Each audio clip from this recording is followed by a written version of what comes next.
Welcome to Connect with Rohandi Alvis, brought to you through the studios of Satyajit Creations in London. I have with me a special guest, Mr. Sanjaya Kodituwakku. He's an accountant by profession, and he has specialized in financial management, and that's relevant to our discussion today. Welcome, Sanjaya.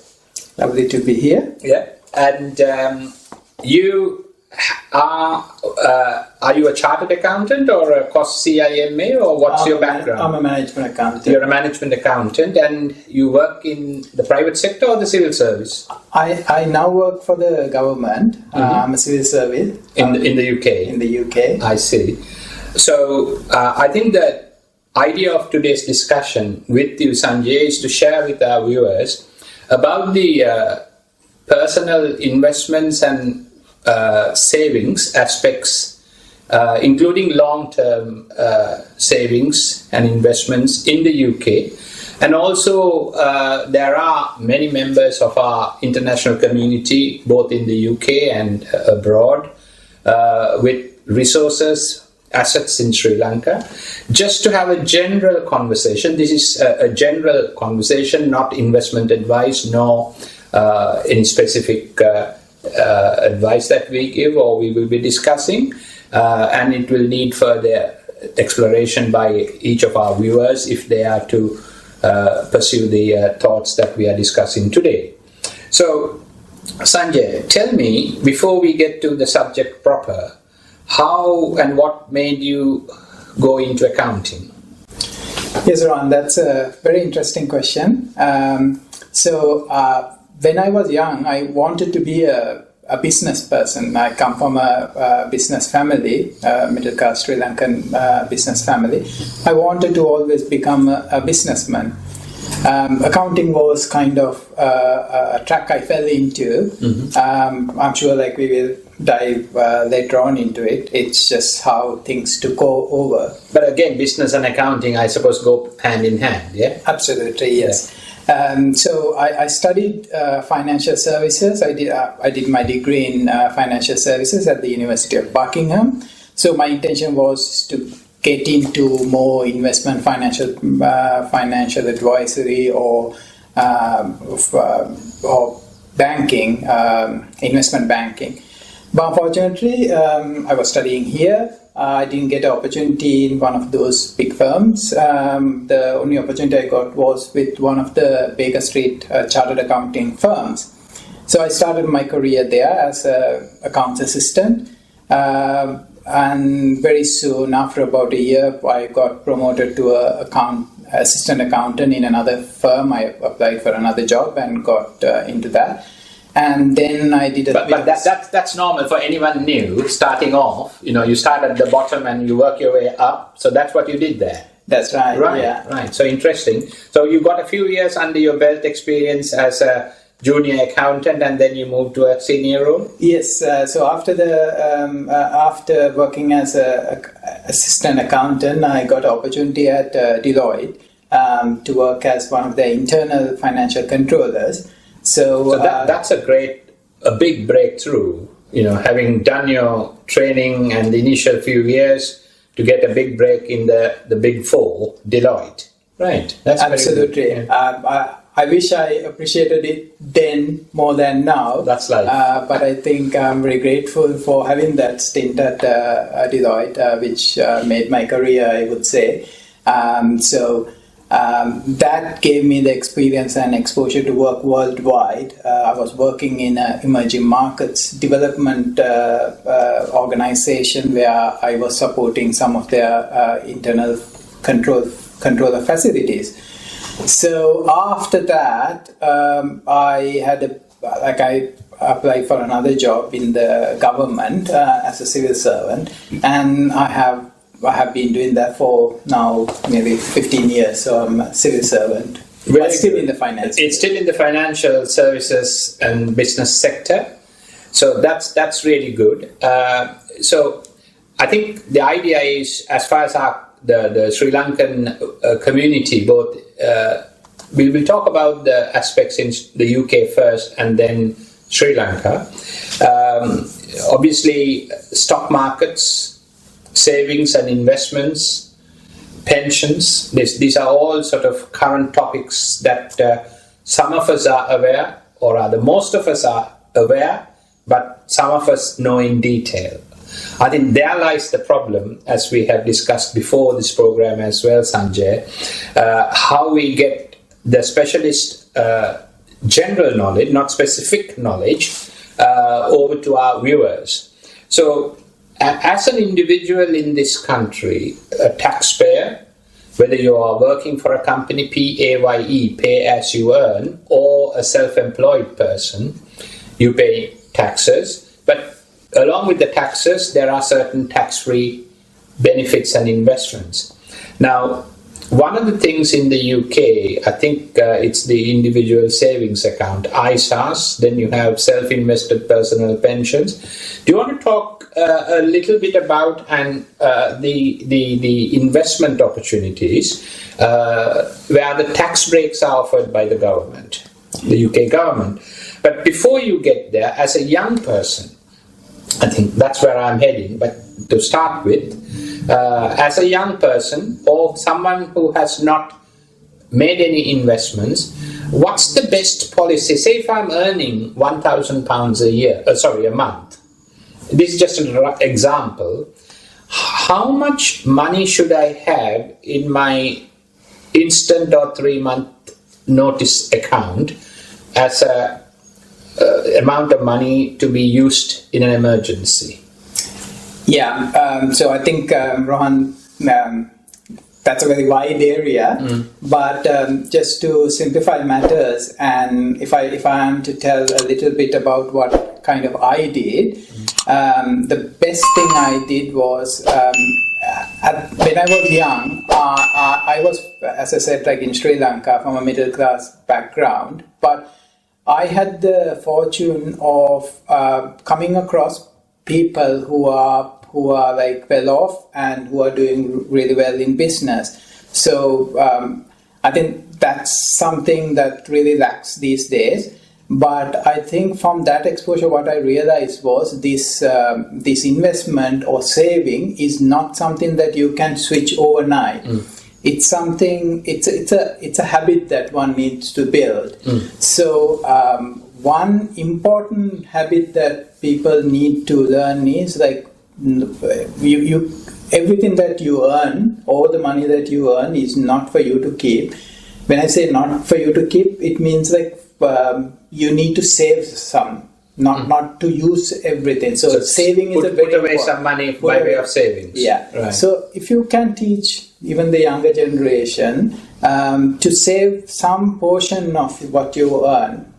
If you earn £300, put 10% of that away for a rainy day.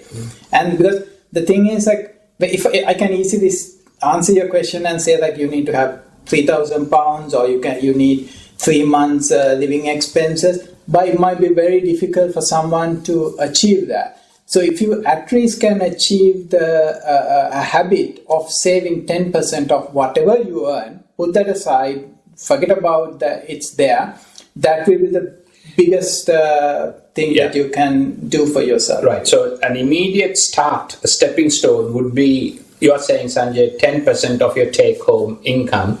So live as if you're living on 90. Yeah. So the thing is, like, in this country, when we get our salary, as you said before, like there is so many taxes being deducted, about 20% for PAYE, another 13% for NI, and there are various other things.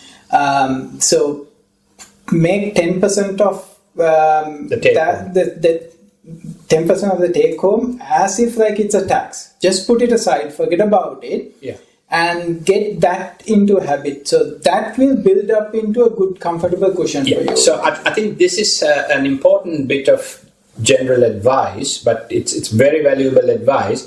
If somebody is starting a new job in the UK, starting off first job, or even the second or the third job afterwards, but not saved, put away into a savings account roughly 10% of your take-home income and live as if you have to live on the balance. On the 90%. On the 90%. Yeah. Now, I have come across articles where they say this is not a precise science or a scientific formula, but to have about 3 months worth of salary, take-home salary, as a rainy day account.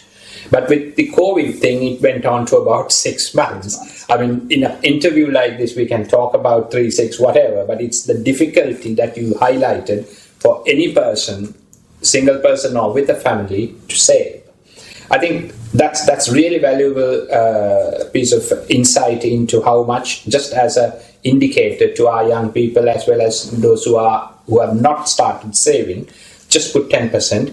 And then what happens? And then, as you said, like build it up to about 3 months of your salary. As you said, like during COVID time, it happened because of the layoffs and things like that. Like organizations started to recommend even having 6 months. But the thing is, these are numbers that might not be realistic to our viewers. So if you can at least have three months salary saved in an account, that'd be good. And then probably the ones that you mentioned before, the investments into ISAs, individual savings accounts, which are on a tax wrapper. You're not taxed. So you put the money, which is taxed already. Whenever you take it out, you're not taxed again, or anything that grows within that wrapper doesn't grow, is not taxed. So that's a lifetime tax-free investment. So, and the limit is about 20,300. Yeah. So that's a big pot. And then sometimes people have this notion like, oh, if I put money in ISA, I can't take it. But that's not true. You can take that money out at any time. So that could be your emergency cover, putting it into an ISA. So I'm trying to get this into a certain sequence, my own way. So if you can save 10% of your take home, collect it for a good 1 year or 2 years, whatever. But in the meantime, put that money into a ISA, a cash ISA possibly, because what you're saying is an ISA is an individual savings account. That is the growth of your money, interest or the actual growth of the money is tax-free, legitimately from as authorized by the UK government. So, and the limit is 20,000 per tax year. So we are not talking here of individuals who have spare £20,000 cash to put into an ISA. But if you can afford to put, say, £100 or £10 or £200 a month, put it into a cash ISA, and that's then ring-fenced for a rainy day. Right. Yeah. So ISA means individual savings account. So here we are trying to sort out or tell our viewers about saving as a basic thing. Now, so what happens beyond savings? What's the difference between savings and then the word investments? Yeah. So I over the last few years, I have been, of course, with APSL as well. I have had the opportunity of thinking about the money psychology, and I have done a little bit of research about it. So that's where I say, like, if you start to think think too big, people wouldn't get to that point. So therefore, saving with at least 10% from what you earn is a good start. If that's not what you have done, so that's a good starting point. But then what happens is that will build up into something bigger eventually. Snowballing.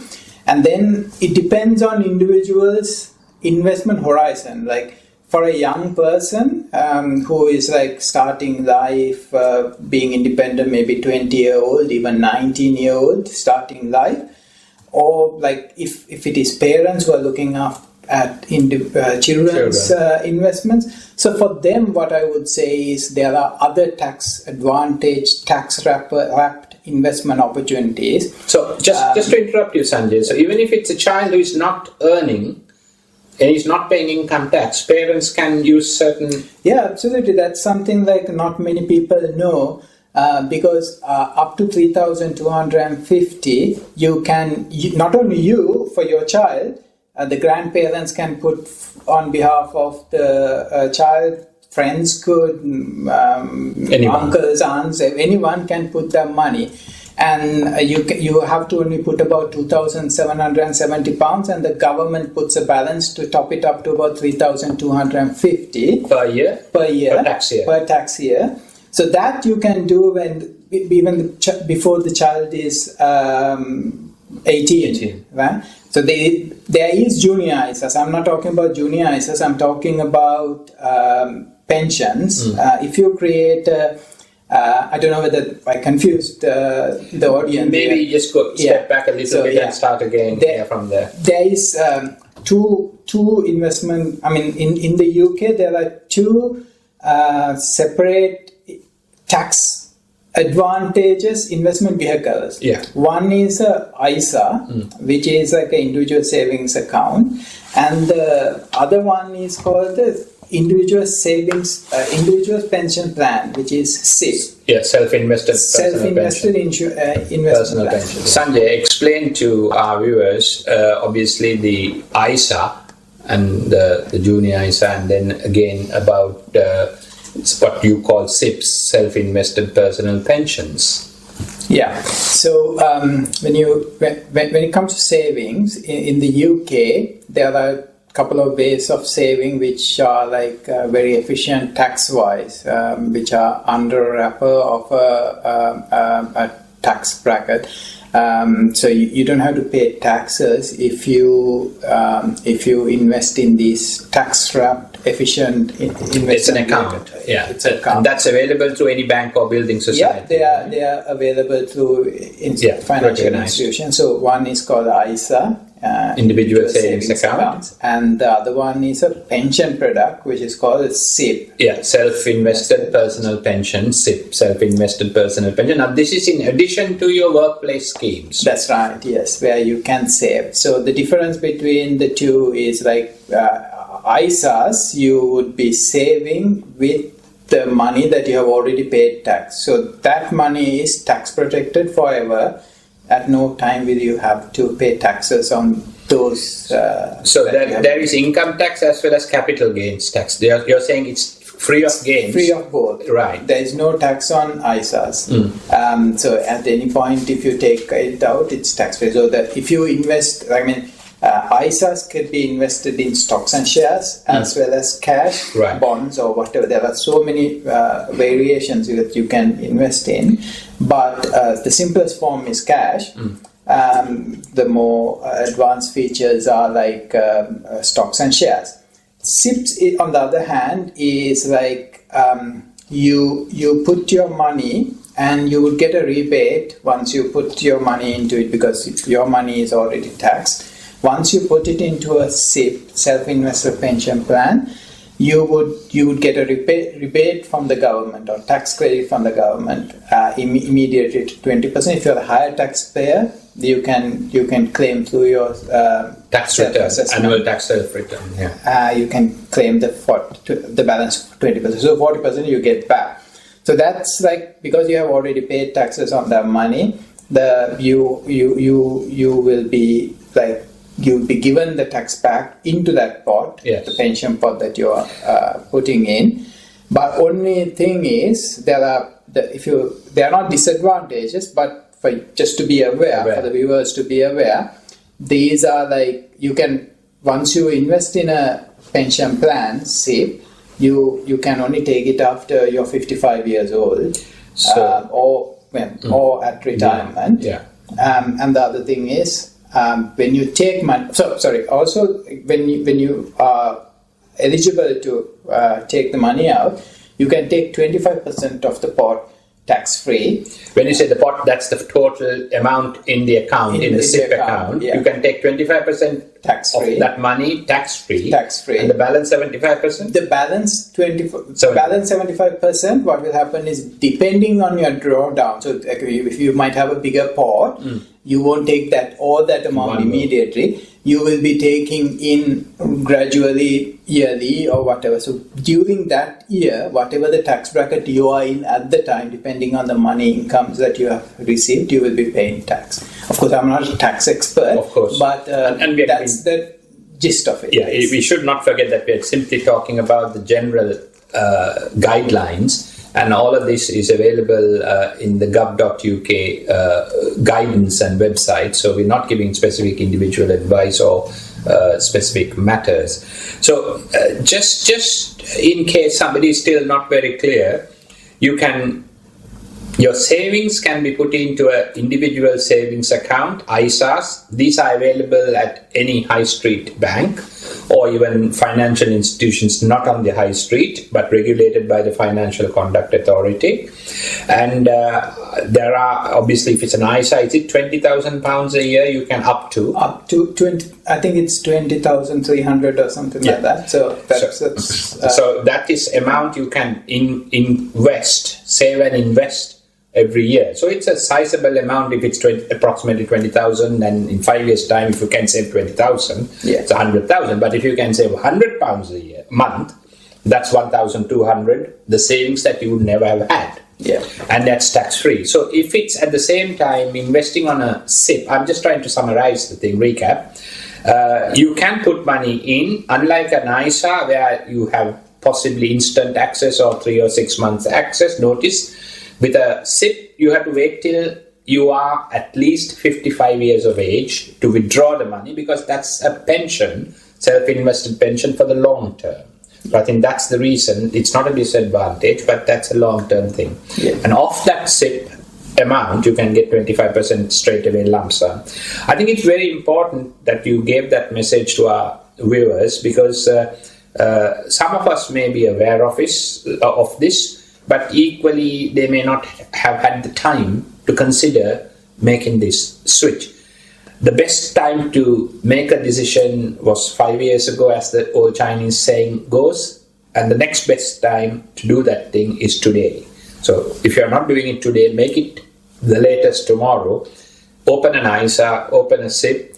If it doesn't matter how much money you can put, start saving. I think that then savings become a snowball effect into investments for the future. And Rohan, another thing I would like to mention to our viewers is, with the investments, anything, the longer the horizon you have, it's best for the investment. So like some of us are like now mature, older, so our investment horizon might not be that long, but if you can, like I'm talking like for parents who have younger children, getting into opening them, of course a ISA, but a SIP even. Like, I mean, some people might be surprised, like why would you want to open a pension pot for a younger child? But the thing is, they will definitely appreciate it when they come to sort of our age. Like if our parents have created a pension pot like this. The advantage is, if you put you get 20% relief on that. So if you put 2,770 or something like close to that, the government put 20%. It goes up to 3,250. Yeah, take a simple example. If you put £100 into the account, every month, at the end of the following month, you will have an entry saying £20 being put by the government. So you put 100, at the end of the month, you have 120. So £20 is free money given by the state to encourage people. So this is something a lot of people do not know, even though it's publicly available information. Yeah. So up to every child can be funded up to 3,250 per annum. That is, you don't have to do it. Your grandparents can do it, friends can do it, anyone can contribute. So it's a very good tool, which not many people are using. And all what I would say is like, like in the investment world, we say like the eighth wonder is like compounding interest. So the more the money is left in an investment pot, it would compound into a very huge sum of money. The thing is, like, all what you have to watch out for is the charges, because some of these SIP providers do charge. Like the investment, provided it's given the opportunity to grow over time, compounding helps it. These charges also do compound. So even a 0.5% charge, additional charge, would mount to a big amount if you do the calculation. There are many tools online. You can work it out, how much the charges would increase to. So my best advice would be to look at the charges, so go with low charge, but it doesn't mean to compromise on the returns of the investment that you're making, but look at the charges as well. So it's an important point. A lot of people forget about the monthly and annual charges these investment companies charge. So even if it's not 0.5%, if you invest for a good 20 years or 30 years, 0.5% of all the monies you have every year is taken off as charges. So that is a huge number. That's a sizable number, not a huge number. But equally, Sanjay, I would have thought, if you really concentrate on the lowest possible charge, how stable the company is, etc., that's the set off, I think. So one has to look at the overall scheme. Yeah. Now, going with the reputable company is important, but just to give some perspective of it, if you just think about, like, if I open a pension, self-invested pension pot for a child who is like, as they're born, and just allow it to accumulate this 3,250. So 3,250 means like you might have to put something like about £300 or something away. Yeah. Just if you, as a parent, you just do that only with the benefit of compounding interest, that will mount to over £1 million. Using the compounding effect. Yeah. So the £1 million is basically the tax cap at the moment for you and I. If we have more than £1 million in a pension pot, that means it's hugely taxed. So there is a huge tax charge. So if I just, as a minimum, when the child was born, if I just did that, just contribute that, would have a lot of money. The child would be having the maximum. Yeah, I mean, it's very easy on paper. It's very easy for us to discuss about this, but I think the difficult task is to make it happen. And as I said before, if you haven't done this, start it today or first thing tomorrow morning. Make sure you do that, because it's the compound interest factor is enormous. Those who know actual investing will realize the strength, the positive strength of compound interest, basically. So, I mean, another point is all children, I can't remember if it's 15 or 16, whatever the years of age, they are generally the mother, but the parents, one parent would get child benefit. If you can save that child benefit that you get free from the government and put it into an ISA or even a SIP, of course, the child can only get it when he's 55, and the government will pay the child benefit up to about 14 years of age or whatever the state limit. That's free money. You are not spending on shopping or some other essential item. You please consider it as extra income. And if you can put at least that away, saving on a shoestring budget, you will still make a sizable number. I think that's important with because it's a free benefit. It's a universal benefit. Every mother, generally a mother gets, but otherwise sometimes for tax reasons fathers get, or if they are separate single parents, somebody gets it who looks after the children. So it's an important point for our viewers in the UK to bear in mind. We also have, obviously, graduating from SIPs into ISAs, from savings into ISAs and then on to SIPs and so on. In the APSL, the Association of Professional Sri Lankans, you run some discussion forums, knowledge share forum about individual stock investments. We don't want to talk too much about it, but just give a general flavor about stocks and shares again. What you know as a very basic introduction. Yeah, but I think that's quite relevant now. So, as I said before, the most important thing is giving time for investment to grow. And then if you have a longer horizon, if you put your money, I mean, I know like parents, what they do is they are more concerned about the protection of that money, and they would want to put it in cash or in bonds, which has more security over time. But the thing is, if you have a longer horizon, I would encourage people to take a little bit extra risk and put into equity. It has to be equity if you are investing for a long So when you say equity investments, explain it a little bit, stocks. Now, again, many people get confused. We use the word equity, stocks, shares, but basically it's the same thing. Different words, some in English, some in American. So that's the difference. So generally the Americans say stocks. In England, or in English we say shares. The generic word, like human being, man or woman, generic word is equity. Yeah. Okay. Yeah. No, absolutely. It all means stocks and shares. The investing in stocks and shares. There is an inherent dislike to stocks and shares with people. I perfectly understand. Money psychology is like if you are a parent who has been born before the 1970s and experienced crashes, you would be very afraid to invest in stocks and shares because there is a reputation that stocks and shares is dangerous. But it's not stocks and shares itself that is dangerous, it's how you play your money. But the thing is, it's a vast area to discuss, and I don't think we will have enough time to go into detail. However, there are like very safe ways of investing. A good thing is again, like if I might say, it's easy to explain, but I'm getting into the realms of investing in funds, which are like ETFs and mutual funds and things like that.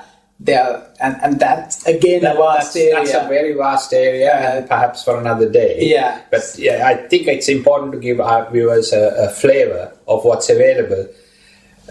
We have spoken about equity investments and all of that. In the UK and possibly even in Sri Lanka, housing as an investment. Can you sort of talk about it in general detail again for us, please? Before I get to that, Rohan, just to mention on the other thing, what you mentioned was APSL conducts these investment forums or knowledge sharing forums. Maybe our viewers, if they are interested in joining that forum, then they will get more in-depth information about like what these investment funds and mutual funds, ETFs, trackers, non-trackers. So how do they contact APSL or the knowledge sharing? Is it the General Secretary? Probably the General Secretary would be the best. The reason I was referring to General Secretary is Sanjaya is also the General Secretary of the Association of Professional Sri Lankans in the UK. So if you send or if you make contact through the website, how to join the KSF or the knowledge sharing forum, you will get some information. So yeah, we try to pass on information there, and it's purely to bring awareness to people of what is out there, opportunities, and there is like a lot of information available on YouTube or on the web. There is a mountain of information available. It's just what requires is people to have an interest to investigate. If they do, they can find a lot of information. Now, unlike the time like you and we did. There is a lot of material. Yeah. So I think the important thing is we are today blessed with the internet, access to the internet, even on YouTube channels on investment. I think we have had a conversation not today but previously. It's important for any prospective saver or an investor to broaden their knowledge as much as possible and get that self-education levels of knowledge before they start risking their monies, and possibly look at all the good and the bad sides on investments before you embark on it. But coming back to the earlier question that I want you to deal with on real estate as an investment, basically housing and possibly commercial properties. Yeah, so I think There is two schools of thought here. One is like some profound investors would say like your house that you buy to live is not an investment. There is debate about it.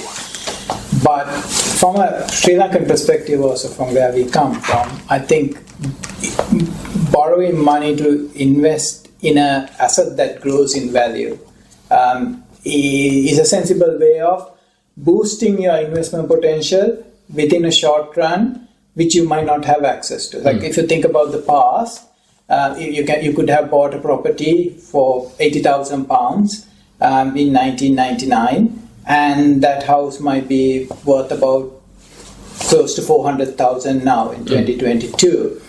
That you're buying it with not your money, because you wouldn't ever have that. In 1999, nobody would have had that kind of money to invest in a house. 80,000 was a lot of money at that time, so you wouldn't be able to do that. So if you are short of capital,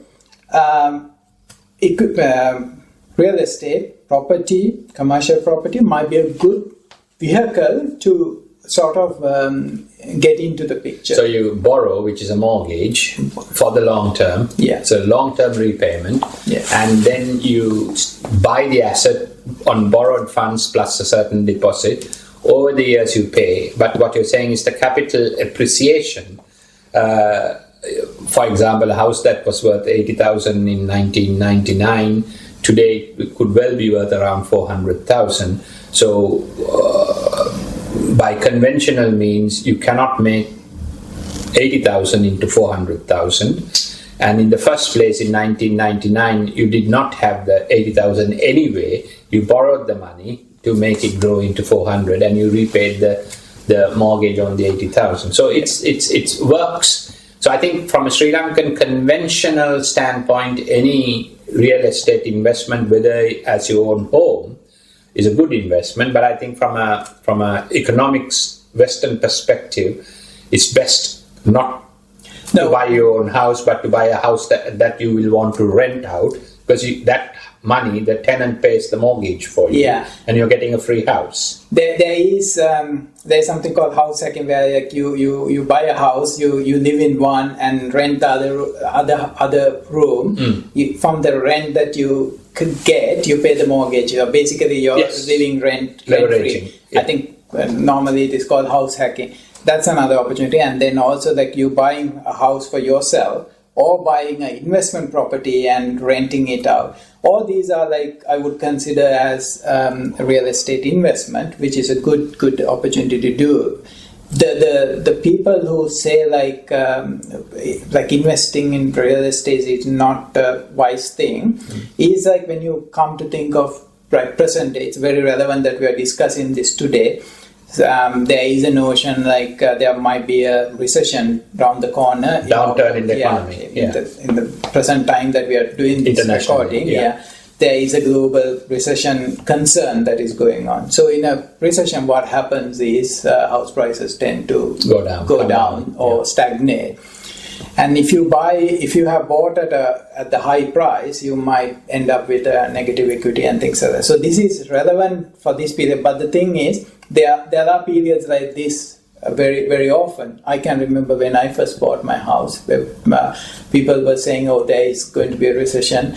And those recessions came. But if you are looking at a long period of time, 20, 30 years, property is a sound investment. The people who say like real estate is not a good investment, they look at like the government registration that is coming out.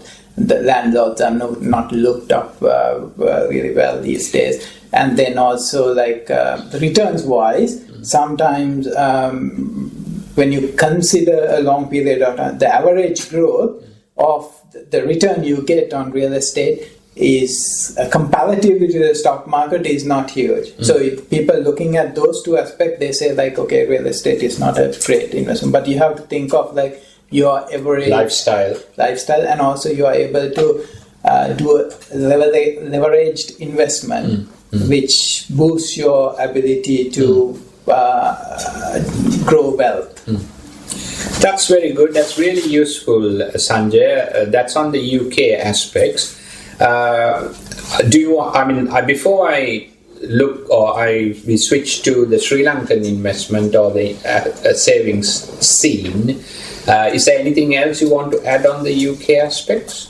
I think there is a lot to talk about the UK investment area, but I'm sure like we have given people some nuggets to think about. So I'm sure like they would, and I'm sure like your future programs might have more information. Yeah. Okay, now that's fine, Sanjay. So thank you for giving an insight into the UK savings and investments aspects. We now turn to Sri Lanka. Many people in Sri Lanka collect monies, save monies, do businesses, whatever, and they have what I call a fixed deposit syndrome. I call it a syndrome because most Sri Lankans, when they collect some money, they go and open I think it's called a fixed deposit, certificates of deposits. And you put 100,000 or 1 million or 10 million or 50,000 rupees, and the banks will say they give you this much interest, and that's a very big number. In today's Sri Lankan economic climate, I think banks are paying about 20% per annum as interest on your fixed deposits. Now, isn't that a big number? Isn't it a good investment? Certainly, number-wise, it sounds a lucrative investment. Sounds, you say? Yeah, sounds. Yeah. The thing is, like, to us, or even in the UK, investment side is not educated in schools, so we don't get that exposure. So you have to self-educate yourself. You have to go out there, learn it yourself. But when you get the full picture, you realize in a country where the inflation might be 70%, you say like you get 32%, but I heard on the primary markets, straight TBs have gone for 32%. So, but even that sounds a big number, as you say. Yes. But in an environment where inflation is 70%, that the money that you can buy with that in the long term will be severely eroded. But still, there are sentiments. Of course, I love Sri Lanka. I'm a Sri Lankan, and in my heart, like I will always be a Sri Lankan. I would never be someone else who has left here. But facts are stubborn. You have to think of, I tell this to even people who are investing in the UK in cash ISAs, which is offering like 0.5%. Yes. Small percentages. Yeah. And compared to our interest rates can be 13% by October. Yeah. So your money is, every day you leave your money in a cash account, it's eroding severely. So you have to really think about investments. So I think that's an important message we need to get across to a lot of people, because they are sold by the big numbers. So banks, if they're offering you 20%, bear in mind what Sanjay said. Inflation, if it's over 20%, I think the central bank says it's about 50%. The unofficial parties say it's about 70%. Whoever is right or wrong, it doesn't matter, because if it's over 50%, it's a big number.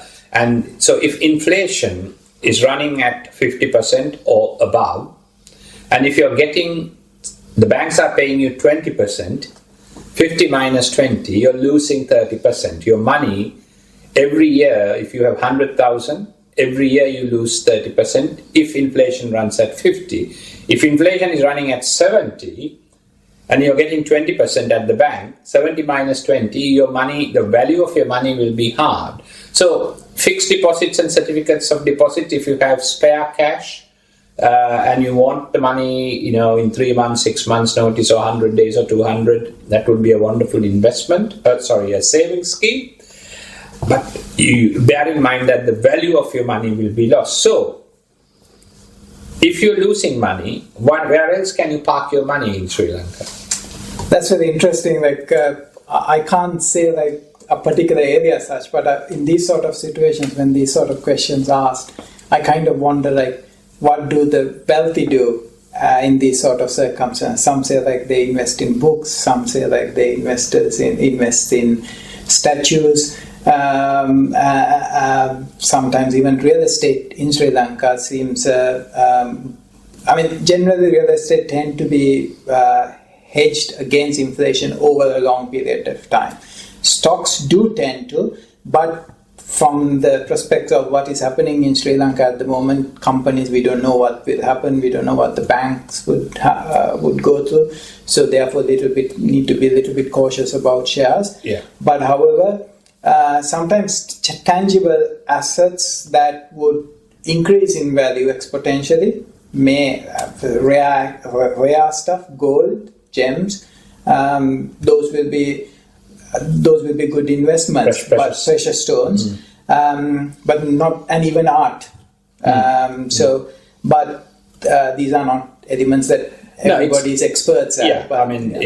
Because I'm talking about the average saver investor in Sri Lanka with either a few 100,000 rupees or a few million rupees, and they want to preserve that money rather than place it in risky investments. Now, investing in the stock market, tell us about the stock market investments, Sanjay. Stock market investments in Sri Lanka, you need to evaluate like how reliable the information you're getting. Like the Western stock markets tend to be more efficient. Efficient means like it reflects the current information that is available in the market.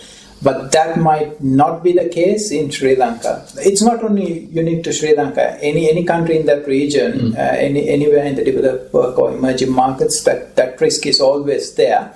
But if you can invest in good quality stock, so like when you consider a stock basically is a portion of a company that you're buying. So at the end of the day, the value of that company is what matters. So you have to make sure you are able to value that company properly and buy it a lot less. Not at the price, but buy it at... That's where like you will make a good investment. So when the market is down, if the company is good, that's the right time to invest, rather than when the market is high, even though the company is good, that's not a prudent investment. One other thing in Sri Lanka, because of the dollar crisis and all of that, if one invests in companies where they provide services and they paid in dollars, there are not a lot of companies, there are a few companies in Sri Lanka in the stock exchange. Wouldn't that be a good hedge? Because that the company is earning dollars, international currency, and as a local Sri Lankan investor or even as a foreigner investing in Sri Lanka, those companies will have a better future. I'm not going to name the names here because that's not the purpose of this program. But I think it's something that the viewers could explore based on publicly available information. That's absolutely true. Like that's a good option. Only thing is you have to bear in mind that even the companies who are earning money in dollars have to sometimes buy raw material with dollars. And that raw material may not be available in the market, they might have difficulties because. So you have to evaluate the company and come to a conclusion that this is a solid, viable company. So the risks are all the same, whether they are earning in US dollars or in rupees. That the risks are unique to that, and then we have to learn the skills to evaluate those risks and make our investment decisions based on that. The thing is, like when we talk about, I sometimes hesitate to talk about stocks and shares because people tend to buy stocks and shares on a whiff, like emotional basis. When your friends start talking about a stock, you get interested, and then that you hear about another investment talking news. about. So generally, if you think about like when we start talking about stocks, or the public starts talking about stocks, is when everything is high in price. Like that might have happened during the recent crisis of maybe. I'm sure I get a stick for this, Tesla and some of the cryptocurrencies and things. When everything was doing really well, people talk about it. Then we go and buy on that basis. So you're buying at the top, and then people start to sort of worry about it. Then they talk about the losing money, so you kind of sell at that point. So I think absolutely cryptocurrencies in general, again, we are not talking of a particular company. There's been internationally, not just in Sri Lanka, but internationally, people think you can make a lot of money, and of course the markets were at its highest in the last 6 to 8 months. Now they have dropped. So those who buy it based on hype, what you're saying is they will lose. So it's important for our viewers to understand that investments, whether it's in Sri Lanka or in the UK or elsewhere, should be based on proper knowledge, research into it, and you have to convince yourself that this is the right investment for you, not based on emotions or the name of the company and everyone else, friends, relations, and the man next door or the woman next door is buying it. That shouldn't be the sentiment or the reason. You need to be able to convince yourself. But I think the discussion today, Sanjay, has been really useful. At least I learned a few things that my mind was not conditioned to think about, and I'm sure our viewers will have learned a few other things, the basics, if they hadn't thought about it. And if they knew the basics, then this is to refocus your mind to get the investments, start the process today, think of the future, especially the young people. 55 years of age will come pretty fast. It's not doom and gloom news, but it's planning for your future, your own future. Thank you again, Sanjaya, for taking part in today's program, Connect with Rohan Dialvis. We are very thankful to Satyajit Creations, the YouTube channel, for recording and broadcasting this from their studios on YouTube. Thank you again. Thank you very much. You're doing an excellent piece of information spreading here, which is very valuable. I'm sure all the viewers will enjoy it and learn from it. So good luck to you and Satyajit Creations as well. So I'm sure you've become very popular. Well, I hope it will be of use to all our listeners. Thank you very much again. Thank you.